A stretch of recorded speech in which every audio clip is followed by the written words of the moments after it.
You know nothing, Jon Snow. You have to go back, bitch. Got a theory. Could be Bonnie. Sit down. You never say thank C'est pas you. faux. That's what the money is for. C'est bon, Loulou? The danger. I am the one who knocks. I think that I may be the voice of my generation. Bonjour tout le monde et bienvenue dans PIC TV, le podcast qui décortique les tendances et l'actualité des séries. Je m'appelle Anaïs Bordage et je suis en studio avec la star de ce podcast, Marie Telling. Ah, merci. Salut Marie. Salut Anaïs. Est-ce que vous vous souvenez du temps où la plupart des séries étaient encore lancées avec un casting d'inconnus ? Tu t'en souviens toi Marie ? Oui. C'était il n'y a pas très longtemps encore. Non, c'est vrai. Mais pourtant aujourd'hui, il est rare de voir un nouveau projet télévisuel sans star hollywoodienne au casting. Michael Douglas, Nicole Kidman, Al Pacino, Kate Blanchett, Kevin Costner. Tout ce beau monde a joué au cinéma, mais surtout a joué dans une série télé cette année. Alors pourquoi les acteurs de ciné s'incrustent dans nos séries ? C'est la question à laquelle on va répondre cette semaine, mais avant ça, le pic de la semaine. Marie, c'est quoi ton pic ? Alors mon pic, c'est qu'on vient d'apprendre la programmation du festival Sérimania qui va avoir lieu à Lille à la fin du mois de mars. Et la programmation est vraiment très enthousiasmante avec beaucoup de séries internationales, donc on a vraiment hâte de voir tout ça. Voilà. Ouais, et on vous fera un petit compte-rendu une fois qu'on y sera allé. Voilà. Et toi, Anaïs, c'est quoi ton pic ? Moi, mon pic, c'est une drag queen qui s'appelle Katia Zamolodchikova, ou Katia pour les intimes, et qui a une web-série avec une autre drag queen qui s'appelle Trixie, qui passe sur YouTube, et c'est ma drag queen préférée, je l'aime beaucoup. On en avait déjà parlé dans la newsletter PIC TV, parce que cette web-série est hilarante. Ça s'appelle Ça s'appelle UNHHH, je crois. Donc, si vous voulez regarder sur YouTube, allez-y, c'est vraiment génial. Et en fait, cette drag queen passe à Paris et je vais la voir. Donc, je suis hyper contente de pouvoir la voir en vrai parce que c'est vraiment une grande inspiration dans ma vie. Mais évidemment, ce n'est pas le sujet de la semaine. Le sujet de la semaine, c'est les acteurs de cinéma qui s'incrustent dans les séries. Et en fait, ce qui est fou, c'est que c'est un phénomène assez récent. Avant, c'était plutôt l'inverse. C'était les acteurs de séries qui allaient vers le cinéma. Oui, parce que les séries télé, c'était un peu le marchepied vers le cinéma. C'était une façon de se faire remarquer et c'était un peu, le deuxième choix des acteurs qui auraient vraiment préféré être au cinéma et qui se retrouvaient sur le petit écran avant de vraiment se faire connaître. L'exemple idéal de tout que toutes les stars de télé voulaient reproduire, c'était George Clooney dans Urgence, qui avait eu une carrière de ciné très anecdotique et avec des gros nanars pendant les années 80 et au début des années 90 et qui s'est retrouvé dans Urgence avec un rôle qu'il a révélé au public. Il a acquis un statut de sex symbole et il a quitté la série pour faire sa carrière au ciné et ça a hyper bien marché. Alors qu'il y a plein de stars de télé qui essaient de faire carrière au ciné et ça marche pas du tout. Le cinéma, à l'époque, c'était un peu l'Eldorado et le Saint Graal pour les acteurs. Mais aujourd'hui, c'est plus vraiment le cas parce que juste l'industrie du cinéma a complètement changé. Et il y a notamment une disparition quasi totale des films à moyen budget où, en fait, quand on est acteur de cinéma, on a grosso modo deux options. Soit de jouer dans un petit film indépendant avec un micro-budget qui donc va pas être vu énormément par le public et qui a peu de chances de te donner une certaine notoriété. Soit de jouer dans un énorme blockbuster et généralement, ça va être un film Marvel, un film de super-héros ou une suite d'une franchise, genre Very Bad Trip 85 quoi. Pour donner une idée un peu des différences de budget, Avengers Endgame, donc qui est sorti l'an dernier, le dernier de la série Avengers, a eu un budget de 356 millions de dollars. Ouais. Alors que par exemple, un film comme The Farewell, qui est l'adieu en français, qui est un petit film indé qui pour le coup a très très bien marché, donc il a vraiment eu un grand public, voilà, avait un budget de 3 millions. Donc c'est quand même une différence de 353 millions de budget entre les deux. Et au milieu, il y a vraiment un vide, en fait. C'est-à-dire qu'avant, dans les années 90 et 2000, c'était là où les films de Soderbergh existaient. C'était là où les films indépendants, où il y avait vraiment des opportunités pour les acteurs d'exister, d'avoir des rôles intéressants et un peu complexes. Et en même temps, de gagner de l'argent aussi et d'être vus par un public. Ces rôles sont de plus en plus rares, sauf sur Netflix, qui devient un peu un Eldorado pour ces réalisateurs avec Marriage Story ou des choses comme ça. Ouais, et en fait, tu parles de Netflix et c'est clairement les plateformes de streaming qui ont aussi un peu changé ça parce que l'industrie du cinéma a changé en même temps que l'industrie de la télé changeait. Dans les années 90, on a eu la télé de prestige, on en parle souvent avec The Wire, Les Sopranos, etc. Enfin, The Wire, c'était début 2000. Et en fait, la télé est devenue de plus en plus prestigieuse. Elle a arrêté d'être un peu cette petite cousine moche du cinéma pour vraiment devenir quelque chose qui était considéré comme un art à part entière. Et du coup, le prestige, ça signifie avoir de plus grands noms qui viennent progressivement à la télé. Et c'est pour ça qu'on se retrouve avec, je pense, le tournant majeur qui est House of Cards en 2013, qui non seulement a un grand nom du cinéma à la réal et à la production qui est David Fincher, mais qui arrive aussi avec 2 stars du cinéma, Kevin Spacey et Robin Wright. Je pense qu'il y a eu un commencement avec des réalisateurs connus qui sont arrivés dans le monde des séries parce que c'était un univers intéressant où ils pouvaient explorer plein d'idées. C'est grâce à ces réalisateurs après que les stars, les acteurs ont suivi. Et je pense que House of Cards n'aurait pas eu Kevin Spacey si David Fincher, qui avait fait... Qui a déjà travaillé avec lui. Oui, qui avait fait en plus The Social Network 3 ans plus tôt en 2010, qui avait été un film à gros succès d'audience et succès critique. Et donc je pense que c'était vraiment l'arrivée d'abord des réalisateurs de ciné dans l'univers des séries qui après a ramené les stars, les acteurs avec des grands noms, quoi. Ouais, et puis il y a Kevin Spacey, mais il y a aussi Robin Wright qui, elle, en fait, représente un peu tout ce mouvement qui ensuite s'est poursuivi, où c'est une actrice qui est devenue très connue aux États-Unis avec le film Princess Bride quand elle était assez jeune, et donc qui est devenue une actrice assez culte, mais qui ensuite a eu un peu une traversée du désert. Elle a pas fait grand-chose pendant assez longtemps dans sa carrière, et un des derniers films qu'elle avait fait avant House of Cards, qui était Le procès de Harry Folman, ça parlait du fait que c'était une actrice qui était un peu has-been, à qui personne ne voulait donner de rôle parce qu'elle était trop vieille et qu'on ramenait toujours à sa gloire passée, et qui en fait décide de se faire digitaliser et transformer en personnage d'animation pour pouvoir relancer sa carrière, quoi. Et juste après ça, elle a fait House of Cards, et c'est vraiment ça qui l'a relancée, parce que je pense que plein de gens ne savaient pas vraiment qui était Robin Wright avant qu'elle arrive dans cette série, quoi. House of Cards, ça a vraiment été un moment clé vraiment dans le passage des stars d'Hollywood, du cinéma vers la télé, vers pour le coup le petit écran.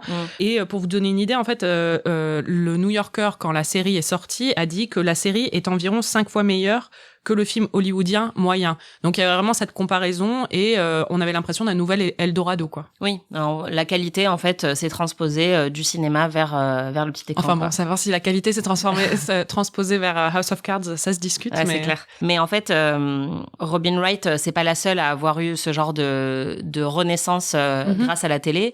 Il y a un autre exemple qui est hyper connu, c'est Matthew McConaughey dans True Detective. Ouais, la McConnaissance. Voilà, la McConnaissance, comme on l'a appelé.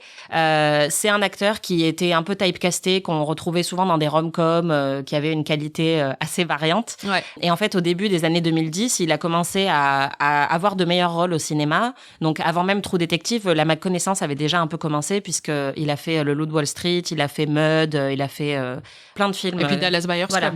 Dallas Buyers Club, qu'il a fait en 2013.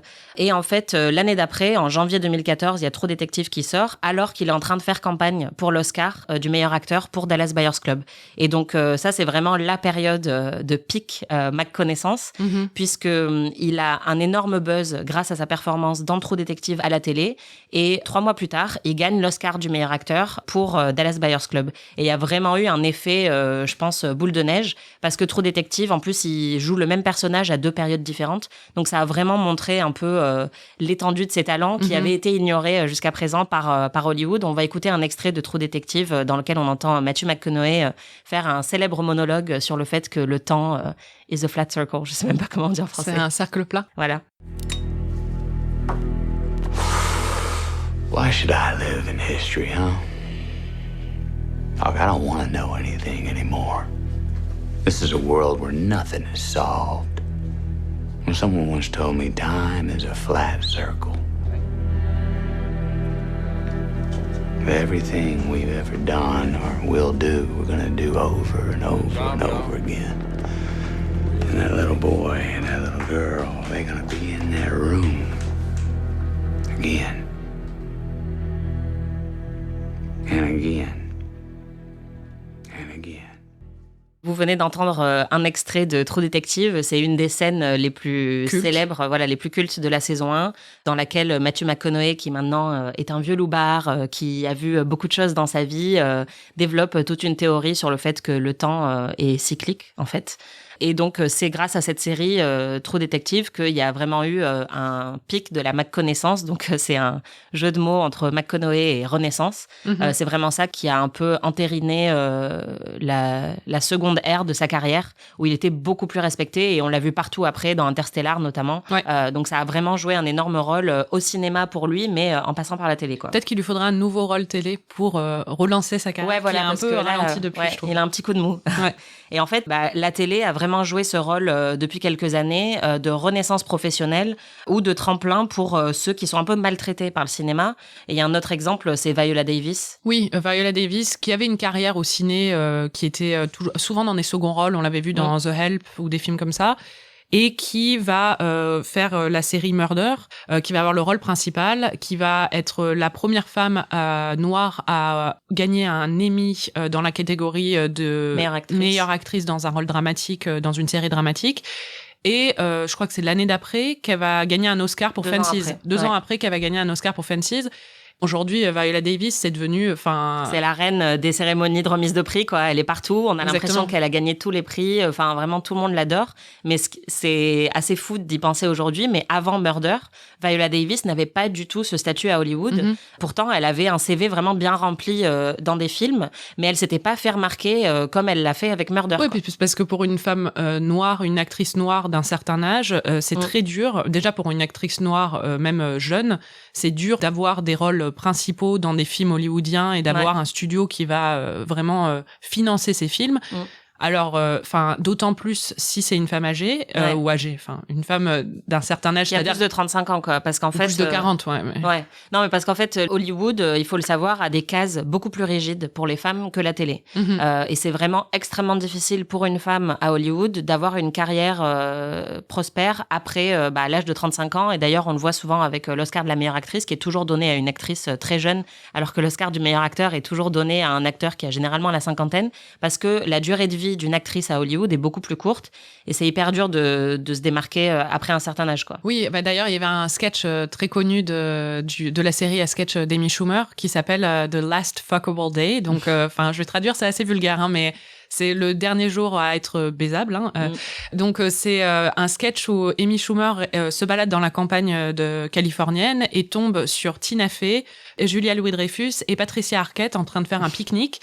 Et elle leur demande, mais qu'est-ce que vous faites là? Et elles disent, on est en train de célébrer le dernier jour baisable à Hollywood de Julia Louis-Dreyfus. Et Amy Schumer qui est là, mais qu'est-ce que c'est que ça? Comment ça? Elles disent, mais tu n'es pas au courant. Et il y a un moment où à Hollywood, dans le ciné, on n'existe plus si on est une femme passée un certain âge.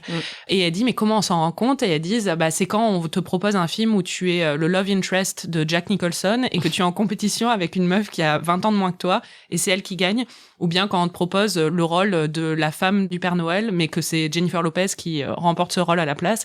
Donc c'est tout un sketch sur l'absurdité, sur la place des femmes d'un certain âge à Hollywood, des femmes matures à Hollywood. Et quand Amy Schumer demande, et les hommes, est-ce qu'ils ont une date de péremption aussi? Elles sont là, non mais ça va pas. Les hommes n'ont pas de date de péremption. Ils peuvent avoir 100 ans, ils seront toujours baisables. Et alors que les femmes, pas du tout. Donc c'est un sketch qui décrit vachement bien ce phénomène. Et ce qui est intéressant, c'est qu'en fait, la télé a offert à des femmes plus âgées, plus matures, tout un nouveau champ de possibilités en fait qu'il n'y avait pas au cinéma. Et il y a notamment Ryan Murphy qui est très célèbre pour ça. Il a beaucoup de séries qui ont été créées ces dernières années, notamment American Horror Story, qui est une série d'anthologie horrifique. Et en fait, dans American Horror Story, c'est un peu devenu la marque de fabrique de la série, c'est qu'il y a des actrices qui ont été négligées par Hollywood depuis des années, dont certaines avaient pourtant gagné des Oscars, avaient eu une carrière vraiment assez impressionnante quand elles étaient jeunes. Et c'était le cas de Jessica Lange, qui a eu quand même 2 Oscars, ou de Kathy Bates, qui joue aussi dans American Horror Story, ou de Angela Bassett. Et donc, c'est des femmes qui ont trouvé, grâce à Ryan Murphy et à cette série, des rôles hyper riches, qui leur ont permis d'explorer plein de choses qu'elles avaient plus explorées depuis des années parce qu'on les avait laissées complètement à l'oubli dans le monde du cinéma. Et la télé leur a donné une seconde vie. On va écouter un discours de remerciement de Jessica Lange, qui a gagné plusieurs Emmy Awards pour sa performance dans American Horror Story et qui parle justement de la rareté des possibilités qui lui étaient offertes avant cette série. I want to thank the writers because I find it more and more rare or rarer every year to find a piece of work that is really beautifully written and gives you something to do. And it certainly was this. Donc on vient d'entendre Jessica Lange qui disait que en fait avant d'avoir cette opportunité de jouer dans American Horror Story, que c'était de plus en plus rare qu'on lui offre un rôle qui soit intéressant, qui soit bien écrit et qui lui donne quelque chose à faire. C'est littéralement ça qu'elle dit. Donc on voit à quel point ça l'a ému de trouver un peu une renaissance dans cette série. Ce qui est intéressant, c'est que du coup, ça a donné plein d'opportunités à des acteurs comme ça, mais en même temps, c'est devenu aussi le règne du cool, la série, où maintenant, c'est tous les acteurs ont envie de faire des séries télé, quoi. Ouais, c'est ça. En fait, quand Jessica Lange est arrivée en 2012 dans American Horror Story, c'était pas encore aussi répandu que maintenant. Maintenant, en fait, il y a tellement de séries avec des acteurs hollywoodiens qu'il y en a certaines qu'on oublie carrément. On sait même pas ce que c'est. Genre Kevin Costner, quand tu l'as cité dans l'introduction, je ne sais pas dans quoi il joue, quoi. Voilà, donc Kevin Costner qui joue dans Yellowstone, qui est un gros carton dans certaines parties des États-Unis, mais genre le Montana. Voilà, qui a déjà 2 saisons. Et franchement, c'est pas mal. Moi, j'ai regardé la première saison. Il y avait aussi Kelly Reilly, qu'on connaît de L'Auberge espagnole, voilà. Mais il y a aussi, par exemple, Kidding de Michel Gondry avec Jim Carrey. Avec Jim Carrey, voilà. Plein de séries en fait sortent maintenant avec des stars de cinéma. Et c'est devenu anecdotique. On n'en parle même pas. Oui, et puis c'est tellement bankable de faire ça que on va avoir une actrice comme Emma Stone qui vient d'avoir un Oscar pour La La Land et qui va se retrouver quelques mois plus tard dans une série de Netflix, Maniac, par le même réalisateur Cary Fukunaga que True Detective d'ailleurs. Avec Jonah Hill qui lui aussi avait eu pas mal d'Oscar buzz avant pour Le Loup de Wall Street. Voilà, donc eux n'ont pas besoin d'exister à la télé pour avoir des rôles au cinéma, très clairement, c'est juste que ça les intéresse parce que les séries sont un univers où on peut explorer sur plus longtemps des personnages, on peut développer des choses plus intéressantes et surtout, maintenant, c'est un vivier de talent, quoi. Bah ouais, en fait, c'est ce qu'on disait, comme il y a quasiment plus que les blockbusters qui existent dans le monde du cinéma, bah pour avoir un personnage qu'on peut vraiment développer, qui va être un vrai rôle de composition, qui va avoir de la nuance, qui va avoir vraiment quelque chose qu'on puisse se mettre sous la dent, bah il faut aller à la télé. Ouais, il y a plein d'acteurs qui en parlent, des acteurs de cinéma qui disent que c'est pour ça qu'ils vont à la télé. Ouais, bah par exemple, Cate Blanchett, qui est dans les films Marvel, dans Thor, elle fait des gros films comme ça à gros budget. Bon, bah ça te fait ton salaire pendant 10 ans, quoi. Mais par contre, à côté, elle va faire des projets télé comme Miss America qui va sortir cette année, qui est sur le mouvement féministe aux États-Unis. Cate Blanchett, encore une fois, n'a pas besoin de la télé, mais c'est juste des rôles intéressants dans lesquels elle peut se plonger. Parce que Cate Blanchett, elle est partout. Elle était dans Carole, elle était présidente du jury à Cannes. Enfin, c'est vraiment... elle a pas du tout besoin, comme tu dis, d'exister à la télé. Mais en fait, c'est comme Al Pacino qui joue dans Hunters, qui vient de sortir sur Amazon Prime. Al Pacino n'a pas besoin de la télé pour se faire une notoriété. C'est Al Pacino.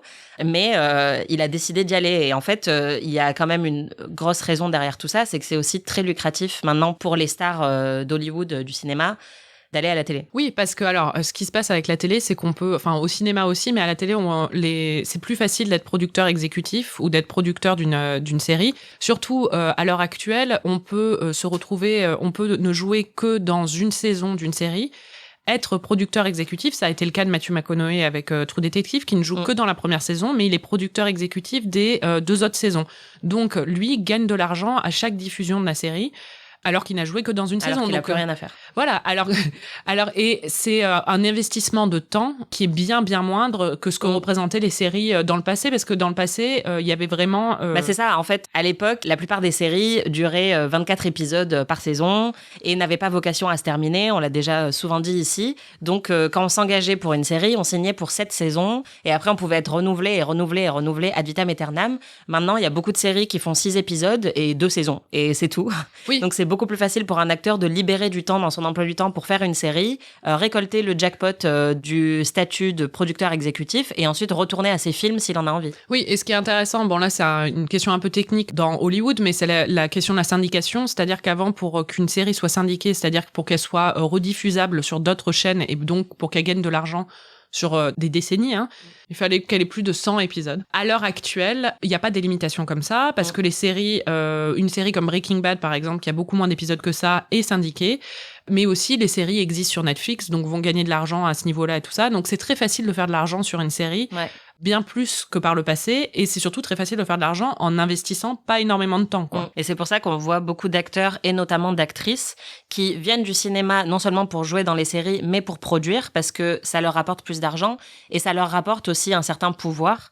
Et notamment quand on parle de femmes et de la manière dont elles sont extrêmement marginalisées encore aujourd'hui à Hollywood, quand elles arrivent dans les séries télé et qu'elles deviennent productrices exécutives, elles ont vraiment leur mot à dire sur ce que leur personnage va devenir, la manière dont il est dépeint à la télé. Et c'est le cas par exemple de Maggie Gyllenhaal qui joue dans The Deuce, qui joue une prostituée et qui est aussi productrice exécutive de la série. Et en fait, on va l'entendre dans un extrait. Elle explique que c'était très important pour elle parce que dans les scènes de sexe notamment, elle avait quelque chose à dire sur la manière dont on représentait l'orgasme féminin que les deux créateurs masculins de la série ne voyaient peut-être pas de la même manière, quoi. You can't cut before that orgasm because that orgasm expresses something that can't be said any other way. And I know you guys cut out before the orgasm because you were trying to respect her, but actually it's more respectful to show it. Voilà, elle dit qu'en fait, il y a dans les scènes de sexe notamment, l'instinct des deux créateurs masculins allait être de couper avant que son personnage ait un orgasme.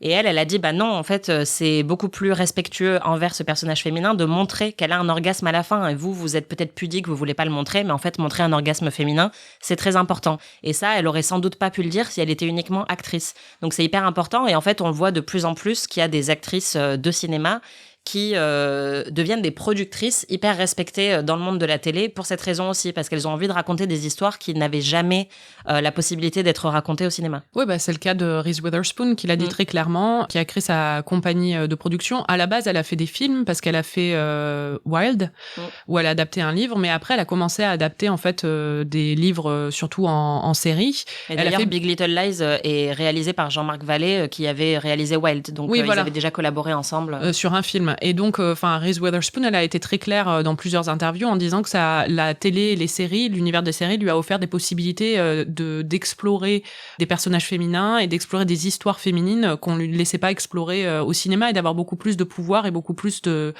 libre arbitre au niveau de sa carrière.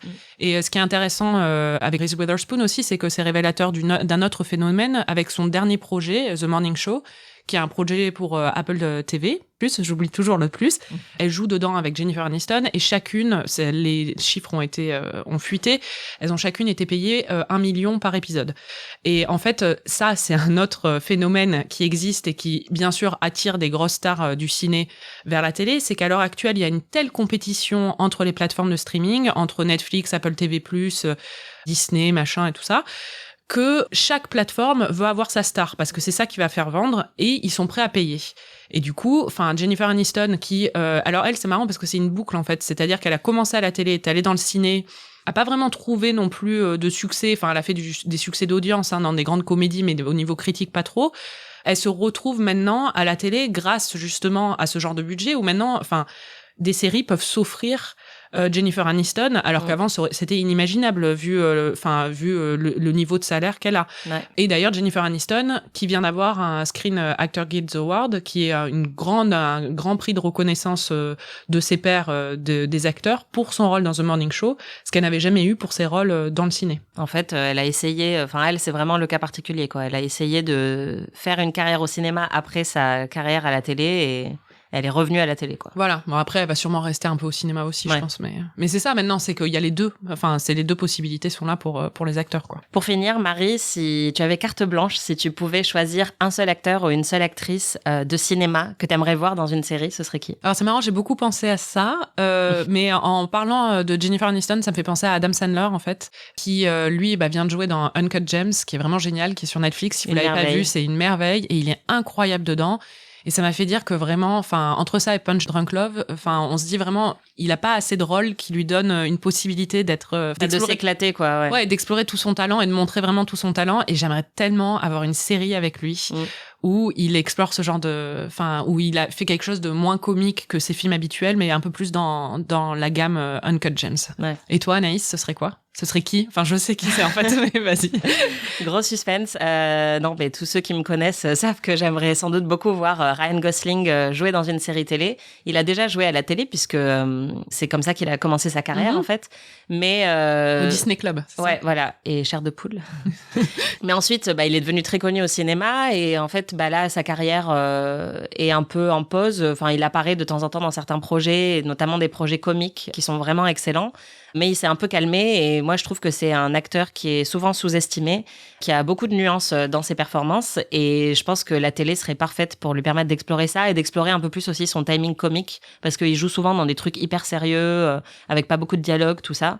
Et j'aimerais vraiment le voir dans une comédie à la télé. Je pense que par exemple dans Succession, qui est produit par la même personne qui a fait The Big Short. Dans lequel il était d'ailleurs. Voilà, j'aimerais énormément voir ce que Ryan Gosling pourrait faire dans Succession. Ce serait magnifique. C'est vrai. Bon, et on peut jouer aussi au jeu inverse. Si par exemple tu pouvais mettre un acteur ou une actrice de série au cinéma, ce serait qui ? Moi, ce serait Jake Johnson, qui jouait Nick dans New Girl et qui, je pense, est extrêmement sous-estimé. Et je voudrais le voir, en fait, en lead dans une comédie romantique. Ouais, c'est vrai qu'il a un gros potentiel tension sexuelle. Voilà. Et toi, Anaïs, ce serait qui ? Moi, je pense que ce serait Carrie Coon qui joue Nora Durst dans The Leftovers. Ah ouais. C'est aussi une actrice de théâtre. Enfin, elle a une carrière déjà bien remplie, mais vraiment, je trouve que c'est une des meilleures actrices à l'heure actuelle. Et elle a joué dans des films, mais j'aimerais vraiment la voir beaucoup plus dans des gros projets en fait au cinéma parce que elle est pas du tout assez connue par rapport au talent qu'elle a. C'est Donc, vrai. Voilà, regardez tout ce que Carrie Coon a fait. Elle est vraiment géniale. C'était PIC TV. Merci à vous de nous avoir écoutés. Merci Marie. Merci Anaïs. PIC TV, c'est un podcast à retrouver tous les 15 jours sur slate.fr ou sur votre appli de podcast préféré. Mais c'est aussi une newsletter à retrouver également sur slate.fr dès la semaine prochaine. En attendant, vous pouvez nous donner 5 étoiles, nous contacter sur les réseaux sociaux ou à pictvnewsletter@gmail.com pour nous dire que vous nous aimez. On vous répondra, sans doute. Peut-être.